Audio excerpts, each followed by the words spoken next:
আসসালামু আলাইকুম, সবাইকে স্টুডেন্টের পক্ষ থেকে শুভেচ্ছা। আজকে আমরা নবম দশম শ্রেণীর গণিত বইয়ের ত্রিকোণমিতির 188 পৃষ্ঠার সব নিচে যে কাজ আছে সেই কাজের সমাধান করব।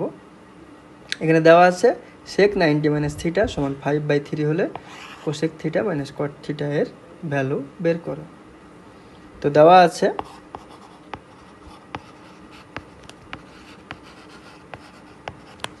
sec 90 ডিগ্রি মাইনাস থিটা সমান 5/3। এর আগের ভিডিওতে আমি শিখাইছি যে sec 90 ডিগ্রি মাইনাস থিটা থাকলে এটা হচ্ছে পূরক কোণের sec থাকলে সেটা হয়ে যায় কি cosec থিটা। cosec থিটা যারা আগের ভিডিওটা দেখেননি তারা আগের ভিডিওটা দেখে আসবেন, ঠিক আছে? আচ্ছা, এবার আসি cosec থিটা থেকে আমরা কি পাবো। আমরা এখান থেকে যেটা করব ত্রিভুজের সম্পর্ক নির্ণয় করব, ঠিক আছে? যে cosec থিটা সমান কি, তাহলে এখানে একটা ত্রিভুজ নেই, ঠিক আছে? এটা একটা সমকোণী ত্রিভুজ, এই কোণটা হচ্ছে থিটা। তাহলে cosec থিটার ক্ষেত্রে আমরা জানি cosec থিটার সাইনের বিপরীত, সাইন ছিল কি লম্ব বাই অতিভুজ। সো cosec থিটা হবে অতিভুজ বাই লম্ব, তার মানে এটা হচ্ছে অতিভুজ আর এটা হচ্ছে লম্ব, ঠিক আছে? তাহলে এখানে লিখি অতএব থিটা কোণের কি অতিভুজ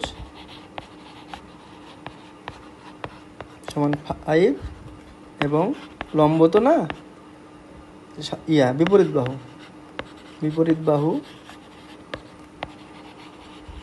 সমান 3, ঠিক আছে? অতএব সন্নিহিত বাহু বের করতে হবে।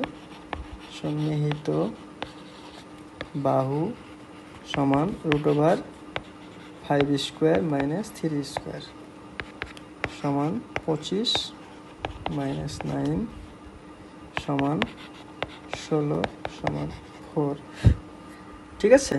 আচ্ছা, তাহলে এটা হচ্ছে 4, তাই না? এখন আমাদের কি বের করতে হবে, cosec থিটার ভ্যালু পেয়েছি, অতএব cot থিটা সমান কি ভূমি বাই লম্ব, ট্যানের বিপরীত, তাই না? সো 4/3।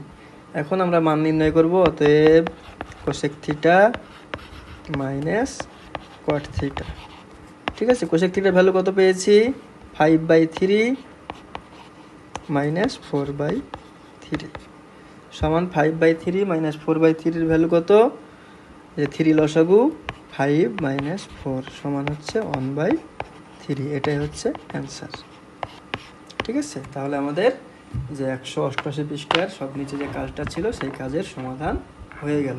ধন্যবাদ সবাইকে।